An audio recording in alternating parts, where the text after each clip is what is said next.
حضور علیہ السلام سے جب پوچھا گیا کہ حضور سب سے بڑا گناہ کون سا ہے، تو آقا کریم علیہ الصلوۃ والسلام نے فرمایا کہ سب سے بڑا گناہ یہ ہے کہ ان تجعل للہ ندا، کہ تو اللہ کے ساتھ کسی کو شریک ٹھہرائے، وہو خلقک، حالانکہ اس نے تجھے پیدا کیا، تجھے تخلیق کیا اور تو اس کا شریک بنا کے بیٹھ جائے، کہ یہ سب سے بڑا گناہ ہے۔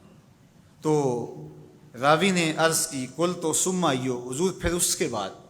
تو آقا کریم نے فرمایا ثم ان تقتل ولدک خشیۃ ان یطعم معک، تو بچے کو اس لیے قتل کر دے کہ یہ کس طرح میں اس کو پال سکوں گا، بچے کو ضائع کر دینا، اس کو قتل کر دینا۔ اللہ فرماتا ہے نحن نرزقکم وایاہم، ہم تمہیں بھی رزق دیتے ہیں، ان کو بھی دیں گے۔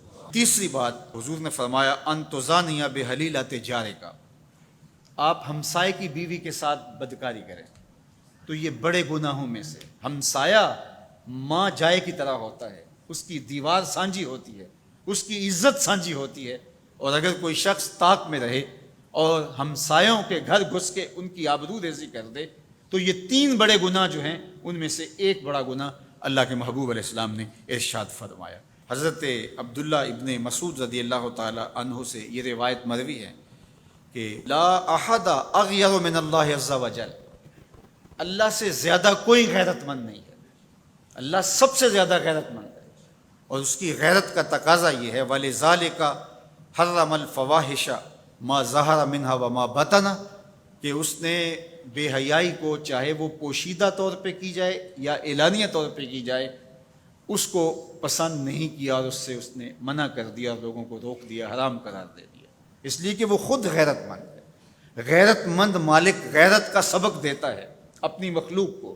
اللہ تعالیٰ قرآن مجید میں ارشاد فرمایا وَلَا تَقْرَبُوا الْفَوَاحِشَ مَا ظَهَرَ مِنْهَا وَمَا بَطَنَ، فحش کام کے قریب نہ جانا، وہ اعلانیہ طور پہ کرو یا وہ مخفی طور پہ کرو۔ تو مفسرین نے لکھا کہ جو بدکاری ہے وہ مخفی فحش ہے، اور شراب نوشی یہ اعلانیہ فحش ہے۔ شراب نوش جو ہے وہ چھپ نہیں سکتا، بدکار بعض اوقات ایک مدت کے لیے چھپ جاتا ہے، لیکن یہ بات ذہن میں رکھیے کہ جو بدکار ہے وہ دنیا کے اوپر رسوا ضرور ہوتا ہے، اس کے چہرے کا نور چھین لیا جاتا ہے، اور اس کے اوپر مصیبتیں مسلط کر دی جاتی ہیں، اور اللہ کے قہر و غضب کا شکار ہوتا ہے، اس کی دعائیں قبول نہیں ہوتی، نیک لوگوں کی دعاؤں سے اس کا حصہ نکال لیا جاتا ہے، لیکن بہرحال ایک مدت کے لیے چھپ جاتا ہے۔ لیکن شرابی اپنے جرم کو نہیں چھپا پاتا، تو کہا کہ جو مخفی جرم ہے وہ بدکاری ہے، اور جو ارشاد فرمایا قرآن نے کہ جو ظاہر جرم ہے اس سے مراد جو ہے وہ الخمر ہے، شراب ہے، اور ہر نشہ دینے والی چیز سے حرام کی حرمت آئی۔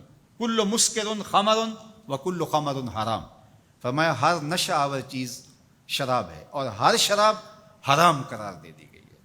اب یہاں بھی لوگ دلیلیں لے کے بیٹھ جاتے ہیں، میاں وہ بھی ایک مشروب ہے، اس سے کیا فرق پڑتا ہے؟ میاں جب رب نے کہہ دیا تو بات ختم ہو گئی۔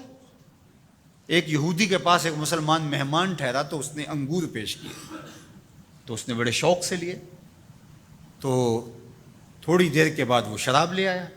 اس نے کہا استغفر اللہ، میں مسلمان ہوں، میں شراب نہیں لیتا۔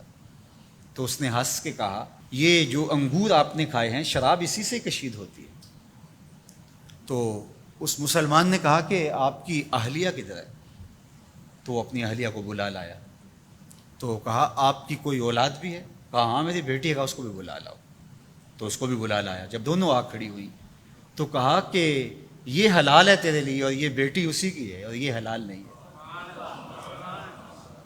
تو جب اس یہودی نے یہ بات سنی فقال اشہد ان لا الہ الا اللہ وحدہ لا شریک لہ واشہد ان محمدا عبدہ ورسولہ۔ کہا اتنی خوبصورت دلیل، اتنی خوبصورت دلیل۔ کہا انگور سے شراب نکلی ہے تو شراب حرام کیوں، انگور حلال کیوں؟ تو کہا مجھے یہ بتاؤ کہ تمہاری بیوی تمہارے لیے حلال ہے، تمہاری بیٹی تمہارے لیے حرام کیوں؟ کہا بات سمجھ میں آ گئی۔ تو میرے رب نے بعض کا تو اس کی حکمتیں ہمارے علم میں نہیں ہوتی، اور حکمت نہ جاننے کی وجہ سے ہم کہتے ہیں کہ یار یہ بات سمجھ میں نہیں آتی۔